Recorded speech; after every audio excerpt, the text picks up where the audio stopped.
Hi friends, welcome to my channel. ಎಲ್ಲರೂ ಕೇಳ್ತಾ ಇದ್ರಿ ಲೈಸೆನ್ಸ್ ಯಾವಾಗ ಇಶ್ಯೂ ಮಾಡ್ತಾರೆ ಅಂತ.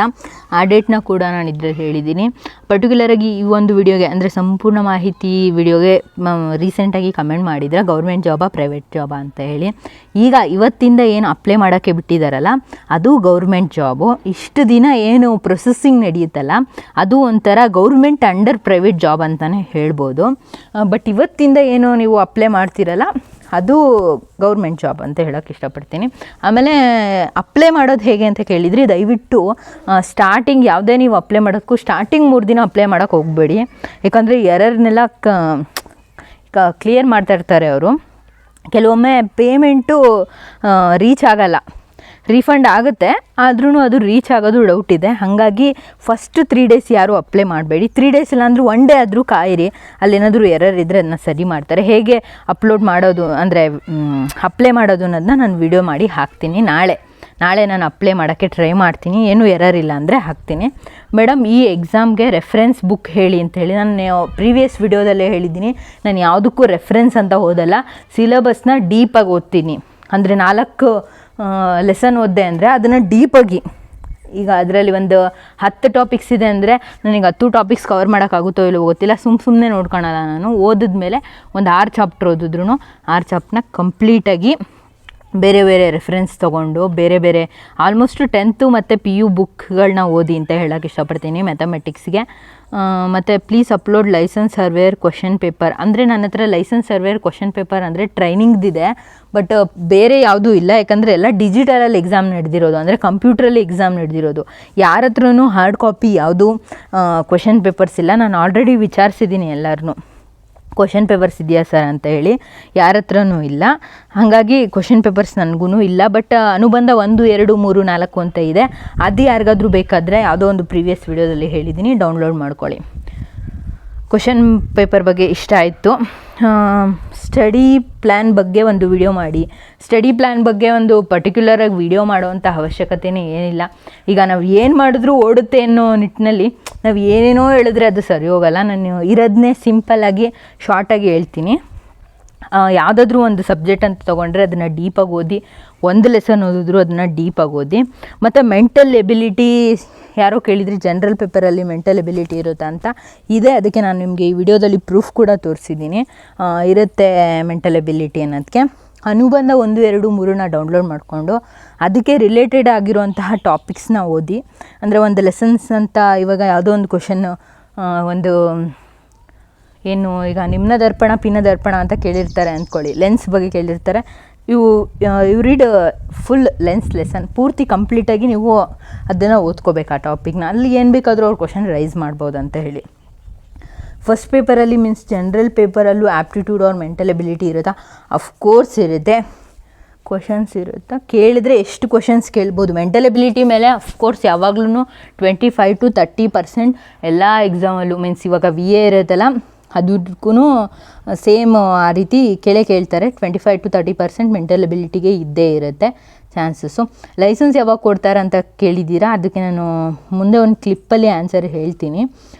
ಇದಿಷ್ಟು ಮೆಂಟಲ್ ಎಬಿಲಿಟಿ ಇರುತ್ತೆ ಅಂತ ಹೇಳಿ. ಆ್ಯಪ್ಟಿಟ್ಯೂಡು ಇರುತ್ತೆ. ಕೇಳಿದ್ರೆ ಆಲ್ಮೋಸ್ಟ್ ಈ ಡೈರೆಕ್ಷನ್ಸ್ ಮತ್ತು ಮ್ಯಾಕ್ಸಲ್ಲಿ ಸೀರೀಸ್ ಮಾಡ್ತೀವಲ್ಲ ಅದೇ ರೀತಿಯೇ ಇವರು ಮೆಂಟಲ್ ಎಬಿಲಿಟಿಲಿ ಕೇಳೋದು ಆಲ್ಮೋಸ್ಟ್ 90%. ಅಂದರೆ A+D ಎಲ್ಲಿ D- ಮಾಡಿದ್ರೆ ಆ ರೀತಿ ಕ್ವಶನ್ಸ್ಗಳನ್ನ ಇಷ್ಟು ವರ್ಷ ರೈಸ್ ಮಾಡಿದ್ದಾರೆ. ಬಟ್ ಈ ಸಲ KPSC ಆಗಿರೋದ್ರಿಂದ ಏನು ಬೇಕಾದರೂ ಮಾಡ್ಬೋದು. ಇದು ಒಂದು ಲೈಸೆನ್ಸ್ ಯಾವಾಗ ಇಶ್ಯೂ ಮಾಡ್ತಾರೆ ಅನ್ನೋದಕ್ಕೆ ನನಗೀಗ ರೀಸೆಂಟಾಗಿ, ಅಂದರೆ ಇವಾಗ ಒಂದು 10-15 ನಿಮಿಷದಲ್ಲಿ ಸಿಕ್ಕಿರುವಂತಹ ಇನ್ಫಾರ್ಮೇಷನ್ನು 13/3/2024 ಅಂದರೆ ಬುಧವಾರ ನಿಮಗೆ ವಿಧಾನಸೌಧದಲ್ಲಿ ಲೈಸೆನ್ಸ್ ಇಶ್ಯೂ ಆಗುತ್ತೆ ಅಂತ ಹೇಳಿದ್ದಾರೆ.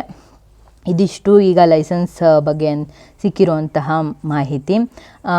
LS ವಿತೌಟ್ ಫೇಲ್ ಅಂತ ಕೊಟ್ಟಿದ್ದಾರೆ, ಇಲ್ಲಿ ನೋಡ್ಬೋದು. Your respective taluk newly appointed LS without fail ಅಂದರೆ ನೀವು ಕಂಪಲ್ಸರಿ ಹೋಗಿ ಅಲ್ಲಿ ಅಟೆಂಡ್ ಮಾಡೋವಂಥದ್ದು ಇರುತ್ತೆ. ನೀವು ಕಂಪಲ್ಸರಿ ಹೋಗ್ಬೇಕು ಅನ್ನೋ ರೀತಿಯೇ ಅದು ಇರೋದು ವಿತೌಟ್ ಫೇಲ್. ಅಂದರೆ ಲೀಸ್ಟ್ ಕೂಡ ಕೊಟ್ಟಿದ್ದಾರೆ, ಆಲ್ಮೋಸ್ಟ್ ಸೆಲೆಕ್ಟ್ ಆದವರೆಲ್ಲರೂ ಆ ಲೀಸ್ಟಲ್ಲಿ ಇರ್ತೀರಾ. ನಿಮಗೂ ಇನ್ನೇನು ಸ್ವಲ್ಪ ಹೊತ್ತಲ್ಲಿ ಅದು ಇನ್ಫಾರ್ಮೇಷನ್ ಸಿಗುತ್ತೆ. ನೀವು ಗೌರ್ಮೆಂಟಲ್ಲೇ ಗೌರ್ಮೆಂಟ್ ಅಂಡರ್ ಇರುವಂತಹ ಲೈಸೆನ್ಸ್ ಸರ್ವೇಯರ್, ಸರಿನಾ. ನೆಕ್ಸ್ಟು ಈಗ ಗೌರ್ಮೆಂಟ್ ಸರ್ವೇಯರ್ ಅಂತ ಹೇಳಿದಾರಲ್ಲ, ಅದು ಬರೀ GS ಅಂತ ಹೇಳಿ. Ma'am government surveyor can do licence surveyor work. ಅಂದರೆ ನೀವು ಗೌರ್ಮೆಂಟ್ ಸರ್ವೇಯರ್ ಆಗಿದ್ದರೆ ಲೈಸೆನ್ಸ್ ಸರ್ವೇಯರ್ ವರ್ಕ್ ಮಾಡೋದಕ್ಕಿಂತ ನಿಮಗೆ ಜಾಸ್ತಿ ಪ್ರಿಫರೆನ್ಸ್ ಇರುತ್ತೆ. ಹಾಗಾಗಿ ನೀವೇನು ಲೈಸೆನ್ಸ್ ಸರ್ವೇಯರ್ ಮಾಡುವಂತಹ ವರ್ಕೇನು ಎಲ್ಲದೂ ನೀವು ಮಾಡ್ತೀರಾ. Can do licence surveyor work ಅಂದರೆ ಎರಡೂ ನಿಮಗೆ ಸಿಗಲ್ಲ. ಒಂದು ಗೌರ್ಮೆಂಟ್ ಜಾಬ್ ಮಾಡಬೇಕು, ಇಲ್ಲ ಲೈಸೆನ್ಸ್ ಸರ್ವೇಯರ್ ಆಗಿ ವರ್ಕ್ ಮಾಡಬೇಕು, ಅಷ್ಟಿದೆ. Ma'am any disadvantages to government surveyor compare to license surveyor? Of course ಇರುತ್ತೆ. ಏನಂತ ನಮಗೆ ಫಿಕ್ಸ್ಡ್ ಸ್ಯಾಲ್ರಿ ಇರುತ್ತೆ, ಸಿಕ್ಕುತ್ತೆ ಅನ್ನೋದು ಬಿಟ್ಟರೆ ಗೌರ್ಮೆಂಟ್ದು ಒಂದು ಬೌಂಡ್ರಿಲಿ ನೀವು ಕೆಲಸ ಮಾಡ್ತಾ ಇರಬೇಕಾಗುತ್ತೆ. ಮೀನ್ಸ್ 9 PM ಬನ್ನಿ ಅಂದರೆ ಬರಬೇಕು, 6 AM ಬನ್ನಿ ಅಂದರೆ ಬರಬೇಕು, 10 ಗಂಟೆ ಆದರೂ ಕರೆದ್ರೂ ಅವ್ರು ಹೋಗಬೇಕು, ನೀವು 6 ಗಂಟೆಗೆ ಎದ್ದೋಗಿ ಅಂದರೂ ಹೋಗಬೇಕು, ಆ ರೀತಿ ಇರುತ್ತೆ. ಅಷ್ಟು ಬಿಟ್ಟರೆ ಇನ್ನೇನು ಡಿಸ್ಅಡ್ವಾಂಟೇಜಸ್ ಅಂತ ಏನೂ ಇಲ್ಲ. ಬಟ್ ಬೇರೆ ಬೇರೆ ಪ್ರಾಜೆಕ್ಟ್ಸ್ ಎಲ್ಲ ಮಾಡಬೇಕಾಗುತ್ತೆ 23 ಫೈಲ್ಸ್ ಜೊತೆ, ಅದು ಸ್ವಲ್ಪ ಕಷ್ಟ ಆಗುತ್ತೆ. Ma'am licence surveyor land surveyor exam ಕನ್ನಡದಲ್ಲಿ ಇರುತ್ತಾ ಅಥವಾ ಇಂಗ್ಲೀಷ್ನಲ್ಲಿ ಇರುತ್ತಾ? ಅಫ್ಕೋರ್ಸ್ ಎರಡೂ ಲ್ಯಾಂಗ್ವೇಜಲ್ಲಿ ಇರುತ್ತೆ. ಕನ್ನಡದಲ್ಲಾದರೂ ನೀವು ಅಟೆಂಡ್ ಮಾಡ್ಬೋದು, ಇಂಗ್ಲೀಷಲ್ಲಾದರೂ ಅಟೆಂಡ್ ಮಾಡ್ಬೋದು. ಕಂಪ್ಯೂಟ್ರಲ್ಲಿ ನೀವು ಅಟೆಂಡ್ ಮಾಡೋದ್ರಿಂದ ನೀವು ಕನ್ನಡ ಟಿಕ್ ಮಾಡಿದ್ರು ಆ ಆಪ್ಷನ್ನೇ ಟಿಕ್ ಆಗಿರುತ್ತೆ ಇಂಗ್ಲೀಷಲ್ಲಿ. ಬಟ್ ನೀವು ಅಲ್ಲಿ ಮೇಲ್ಗಡೆ ಒಂದು ಬಾರ್ ಇರುತ್ತೆ, ಆ ಬಾರಲ್ಲಿ ಕನ್ನಡ ಇಂಗ್ಲೀಷ್ ಅಂತ ಚೇಂಜ್ ಮಾಡ್ತಾ ಇರಬಹುದು. ನೀವು ಕನ್ನಡದಲ್ಲಿ ಅರ್ಥ ಆಗಿಲ್ಲ ಅಂದರೆ ಒಂದ್ಸಲ ಇಂಗ್ಲೀಷಲ್ಲಿ ಅರ್ಥ ಆಗಿಲ್ಲ ಅಂದರೆ ಕನ್ನಡದಲ್ಲಿ ಓದಬಹುದು.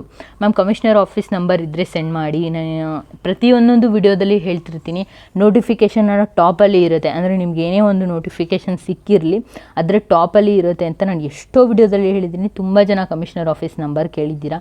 ಅವರು ರಿಸೀವ್ ಮಾಡೋದು ಕೂಡ ರೇರ್ ಆಫ್ ರೇರ್. ನಾವು 10 ಸಲ ಕಾಲ್ ಮಾಡಿದ್ರೆ 1 ಸಲ ರಿಸೀವ್ ಮಾಡ್ತಾರೆ, ಆ ರೀತಿ.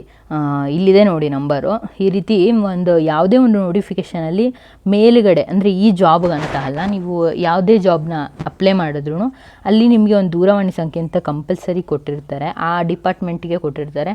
ಈಗ VA ನೋಡ್ಬೋದು, ನೀವು ಒಂದು 3-4 ನಂಬರ್ ಕೊಟ್ಟಿದ್ದಾರೆ. ಯಾವ್ಯಾವ ಡಿಪಾರ್ಟ್ಮೆಂಟ್ ನಂಬರ್ ಇದೆ ಎಲ್ಲ ಡಿಪಾರ್ಟ್ಮೆಂಟ್ ನಂಬರು ಕೊಡ್ತಾರೆ. ಅದರಲ್ಲಿ ನೀವು ಬೇಕಾಗಿರುವಂತಹ ಇನ್ಫಾರ್ಮೇಷನ್ ತೊಗೋಬೇಕಾಗುತ್ತೆ. ಇವರಿಗೆ ಕಾಲ್ ಮಾಡಿ ರಿಸೀವ್ ಮಾಡೋದು ರೇರು. ಬಟ್ ನಿಮಗೆ ಇವಾಗ ಪ್ರಯೋಜನ ಇಲ್ಲ ಅನಿಸುತ್ತೆ ಕಾಲ್ ಮಾಡೋಕ್ಕೆ. ಆಲ್ರೆಡಿ ಲೈಸೆನ್ಸ್ ಡೇಟಾ ಹೇಳಾಯಿತು ನಾನು. ಫಸ್ಟ್ ಪೇಪರಲ್ಲಿ ಮೀನ್ಸ್ ಜನರಲ್ ಪೇಪರ್ ಅಲ್ಲೂ ಆ್ಯಪ್ಟಿಟ್ಯೂಡ್ ಆರ್ ಮೆಂಟಲ್ ಎಬಿಲಿಟಿ ಇರುತ್ತೆ. ಇದು ಸೇಮ್ ಕ್ವಶನು, ಆವಾಗಲೇ ಯಾರೋ ಕೇಳಿದ್ರಲ್ಲ, ಅದಕ್ಕೆ ಸೇಮ್ ಆನ್ಸರ್ ಹೇಳೋಕ್ಕೆ ನಾನು ಇಷ್ಟಪಡ್ತೀನಿ. ಇದ್ಯಾಕೆ ನಾನು 2 ಸಲ ತೊಗೊಂಡಿದ್ದೀನ ಅಥವಾ ಏನು ಅಂತ ನನಗೆ ಗೊತ್ತಾಗಲಿಲ್ಲ, ಬಟ್ ಇರುತ್ತೆ ಆಯಿತಾ.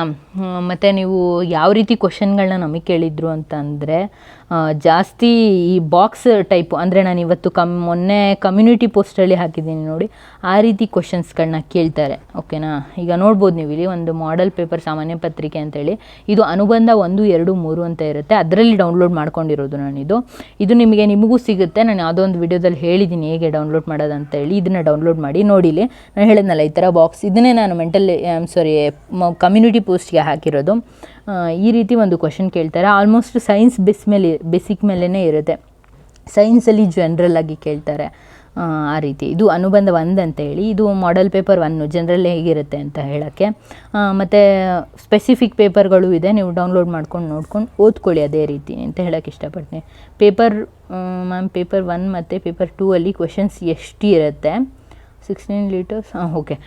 ಇದು ನಾನು ಕಮ್ಯುನಿಟಿ ಪೋಸ್ಟಿಗೆ ತುಂಬ ಜನ ಆನ್ಸರ್ ಮಾಡ್ತಾಯಿದ್ದೀರಾ, ಅದನ್ನೆಲ್ಲ ಓದ್ಕೊಳ್ಳಿ ಕ್ಲೀನಾಗಿ, ಆಲ್ಮೋಸ್ಟ್ ಅರ್ಥ ಆಗುತ್ತೆ. ಈ ಪೇಪರ್ 1 ಮತ್ತು ಪೇಪರ್ 2 ಹೋದರೆ ಸಾರಿ ಫಾರ್ ದ ಡಿಸ್ಟರ್ಬೆನ್ಸ್. ಇವಾಗ ತಾನೇ ಹೆಡ್ ಆಫೀಸಿಂದ ಕಾಲ್ ಬಂದಿತ್ತು, ಅಂದರೆ ನಮಗೆ ಇನ್ಫಾರ್ಮೇಷನ್ ಗೊತ್ತಿತ್ತು, ಅವರು ಬನ್ನಿ ಅಂತ ಹೇಳೋಕ್ಕೆ ಕಾಲ್ ಮಾಡಿದ್ರು.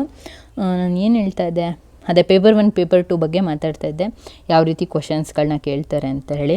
ನೀವು ಆಲ್ಮೋಸ್ಟ್ ನನ್ನ ಕಮ್ಯುನಿಟಿ ಟ್ಯಾಬ್ನ ಫಾಲೋ ಮಾಡಿ. ಈ ಕ್ವಶನ್ ಎಷ್ಟೆಷ್ಟು ಕೇಳ್ತಾರೆ ಅಂದರೆ 200 ಮಾರ್ಕ್ಸ್ಗೆ ಇರುತ್ತೆ, ಅಂದರೆ 200 ಕ್ವಶನ್ಸ್ ಇರುತ್ತೆ. ನನ್ನನ್ನು ಕೇಳಿದ್ರೆ 2 ಗಂಟೆ ಟೈಮ್ ಇರುತ್ತೆ.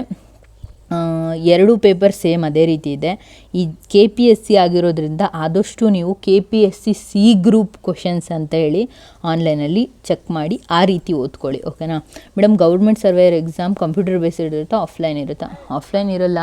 ಇಷ್ಟು ವರ್ಷ ಯಾವತ್ತೂ ಆಫ್ಲೈನಲ್ಲಿ ಮಾಡಿಲ್ಲ, ಹಾಗಾಗಿ ಈ ವರ್ಷವೂ ಆಫ್ಲೈನ್ ಇರಲ್ಲ ಅಂತ ನನ್ನ ಐಡಿಯಾ ಇದೆ. ಓಕೆನಾ ಮ್ಯಾಮ್? ಟೋಟಲ್ ಎಷ್ಟು ಮಾರ್ಕ್ಸ್ ತೆಗೆದ್ರೆ ಸೆಲೆಕ್ಟ್ ಆಗಬಹುದು? It's depends. ಈಗ ನಂದು ಒಂದು ಕೆಪಾಸಿಟಿ ಏನಿರುತ್ತೆ, ಬರೀ 150 ಮಾರ್ಕ್ಸ್ ತೆಗಿಯೋಷ್ಟಿರುತ್ತೆ, ಅಥವಾ 100 ತೆಗಿಯೋಷ್ಟೇ ಕೆಪಾಸಿಟಿ ಇರ್ಬೋದು. ಅವ್ರು ಕೇಳೋ ಕ್ವಶನ್ಸ್ ನನಗೆ ಗೊತ್ತಿರಬೇಕಲ್ಲ ಫಸ್ಟ್ ಆಫ್ ಆಲ್. ಹಂಗಾಗಿ ನನ್ನ ಕೆಪಾಸಿಟಿ ಒಂದು 100 ಅಂದರೆ ನಿಮ್ಮದು 150 ಇದ್ದರೆ ಅಫ್ಕೋರ್ಸ್ ನೀವು 130 ತೆಗೆದ್ರೂ ಪಾಸ್ ಆಗ್ತೀರಾ. ಅಂದರೆ ಯಾವ್ಯಾವ ರೀತಿ ಸ್ಟೂಡೆಂಟ್ಸ್ ಬಂದಿರ್ತಾರೆ, ಯಾವ್ಯಾವ ರೀತಿ ಕ್ವಶನ್ಸ್ ಅರೈಸ್ ಮಾಡಿರ್ತಾರೆ. ಈಗ ನಾನು ಕಂಪ್ಲೀಟ್ಲಿ ಓದಿರ್ತೀನಿ, ಈಗ ಅವ್ರು ಕೊಟ್ಟಿರೋ ಸಿಲೆಬಸ್ ಎಲ್ಲ ಓದಿರ್ತೀನಿ, ಅವ್ರು ಏನೋ ಟ್ವಿಸ್ಟ್ ಮಾಡಿ ಕೇಳಿದ್ರು, ನನಗೆ ಆನ್ಸರ್ ಮಾಡೋಕ್ಕೆ ಗೊತ್ತಾಗಲಿಲ್ಲ, ಐ ಆಮ್ ಫೇಲ್. ನೀವೇನೋ ಒಂದು ಸ್ವಲ್ಪ ಓದಿರ್ತೀರಾ, ಬಟ್ ಅದನ್ನು ಕ್ಲೀನಾಗಿ ನಿಮ್ಗೆ ಅರ್ಥ ಮಾಡಿಕೊಂಡು ಆನ್ಸರ್ ಮಾಡೋಕ್ಕೆ ಬಂತು, ನೀವು ಪಾಸ್ ಆಗ್ತೀರಾ. ಆ ರೀತಿ ಅಷ್ಟೇ. ಎಷ್ಟು ಮಾರ್ಕ್ಸ್ ತೆಗೆದ್ರಿ ಅಂತ ಅದನ್ನ ಅನಾಲಿಟಿಕ್ಸ್ ಮಾಡಿ ಹೇಳೋಕ್ಕಾಗಲ್ಲ ಅಂತ ಅನಿಸುತ್ತೆ. ಬಿಕಾಸ್ ಯಾರ್ಯಾರ ಕೆಪಾಸಿಟಿ ಹೆಂಗೆ ಇರುತ್ತೆ ಅನ್ನೋದ್ರ ಮೇಲೆ ಡಿಪೆಂಡ್ ಆಗುತ್ತೆ ಅದು ಕಂಪ್ಲೀಟ್ಲಿ. ಹಾಗಾಗಿ ಅದು ಎಷ್ಟು ಮಾರ್ಕ್ಸಿಂದ ಅಂತ ಜಡ್ಜ್ ಮಾಡೋಕ್ಕಾಗಲ್ಲ. ಗೌರ್ಮೆಂಟ್ ಸರ್ವೆಯಲ್ಲಿ ಮಿನಿಮಮ್ ಎಷ್ಟು ಮಾರ್ಕ್ಸ್ ತೆಗೆದ್ರೆ ಸೆಲೆಕ್ಟ್ ಆಗ್ಬೋದು. ಸೇಮ್ ಕ್ವಶನ್ ಮ್ಯಾಮ್, ಟೋಟಲ್ ಎಷ್ಟು ಮಾರ್ಕ್ಸ್ ತೆಗೆದ್ರೆ ಸೆಲೆಕ್ಟ್ ಆಗ್ಬೋದು. ಸೇಮ್ ಕ್ವಶನ್ ಇದನ್ನ ನಾನು ಯಾಕೆ 2 ಸರಿ ತೊಗೊಂಡೆ ಅಂತ ಗೊತ್ತಾಗಲಿಲ್ಲ. ಇನ್ನೊಂದು 10 ಗಂಟೆ ಹೇಳಿದ್ದಾರೆ ನಮಗೆ ಟೈಮಿಂಗ್ಸು. ಈಗ ಸರ್ ಕಾಲ್ ಮಾಡಿದ್ದಿದ್ದು 10 ಗಂಟೆಗೆ ಬನ್ನಿ ಅಂತ ಹೇಳಿದ್ರು ನನಗೆ. ನೀವು ಅಲ್ಲಿ ಟ್ರಾಫಿಕ್ ತುಂಬ ಜಾಸ್ತಿ ಇರುತ್ತೆ. ಒಂದು ಸಿಗ್ನಲ್ನ ದಾಟಬೇಕಂದ್ರೆ 2 ಸರಿ ಬಸ್ಸುಗಳು ಮೂವ್ ಆಗಬೇಕು. ಆ ರೀತಿ ಓದ್ಸಲಿ ಹೋಗಿದ್ದಾಗ ಒಂದು ಫೋಟೋ ಮರ್ತೋಗ್ಬಿಟ್ಟಿದ್ದೆ. ನಾನೇ ಎಲ್ಲರಿಗೂ ಹೇಳಿದೆ ಎಲ್ಲ ತೊಗೊಂಡೋಗಿ ನಾನೇ ಫೋಟೋ ಮರೆತು ಏನೇನೋ ಪಾಡ್ಬಿದ್ದಿದ್ದಾಯಿತು. ಹಾಗಾಗಿ ಅಲ್ಲಿ ನಾನು ಫೇಸ್ ಮಾಡಿದ್ದು. ಮತ್ತು ಅಲ್ಲೆಲ್ಲೂ ಜೆರಾಕ್ಸ್ ಸೆಂಟ್ರ್ ಆಗಲಿ ಅಥವಾ ಏನೂ ಸಿಗಲ್ಲ ಅಲ್ಲಿ ಹತ್ರದಲ್ಲಿ. ಫೋಟೋ ಶಾಪ್ ಸಿಕ್ಕಿದ್ದೇನೆ ಸ್ವಲ್ಪ ದೂರ ಹೋದ್ಮೇಲೆ, ಒಂದು 2 ಕಿಲೋಮೀಟ್ರ್ ಹೋದ್ಮೇಲೆ. ಆ ರೀತಿ. ಹಾಗಾಗಿ ಎಲ್ಲರೂ ಜಾಯ್ನ್ ಆಗಿ ಎಲ್ಲರಿಗೂ ಆಲ್ ದ ಬೆಸ್ಟು. ಲೈಸೆನ್ಸ್ ತೊಗೊತಾ ಇರೋರಿಗೆ ಚೆನ್ನಾಗಿ ಕೆಲಸ ಮಾಡಿ, ಹಾಗೆ ಗೌರ್ಮೆಂಟ್ ಸರ್ವೇಯರ್ ಜಾಬ್ಗೆ ಕ್ಲೀನಾಗಿ ಓದ್ಕೊಂಡು ನಿಮ್ಮ ಬೌಂಡ್ರಿನ ದಾಟಿ ಗೌರ್ಮೆಂಟ್ ಸರ್ವೇಯರ್ ಆಗಿ, ಅಂದರೆ ಲೈಸೆನ್ಸ್ ಸರ್ವೇಯರ್ ಬೌಂಡ್ರಿನ ದಾಟಿ ಗೌರ್ಮೆಂಟ್ ಸರ್ವೇಯರ್ ಆಗಿ ಅಂತ ಹೇಳೋಕ್ಕೆ ಇಷ್ಟಪಡ್ತೀನಿ. ನೀವು ಇನ್ನೂ ನನ್ನ ಚಾನಲ್ನ ಸಬ್ಸ್ಕ್ರೈಬ್ ಮಾಡ್ಕೊಂಡಿಲ್ಲ ಅಂದರೆ ದಯವಿಟ್ಟು ಸಬ್ಸ್ಕ್ರೈಬ್ ಮಾಡಿಕೊಂಡು ಸಪೋರ್ಟ್ ಮಾಡಿ. ಮತ್ತು ನಿಮಗೇನಾದರೂ ಡೌಟ್ಸ್ ಇತ್ತು ಅಂತಂದರೆ ನೀವು ಕಮೆಂಟ್ ಬಾಕ್ಸಲ್ಲಿ ಕಮೆಂಟ್ ಮಾಡಿ. ಲೇಟ್ ಆಗ್ಬೋದು, ಬಟ್ ಆನ್ಸರ್ ಮಾಡ್ತೀನಿ.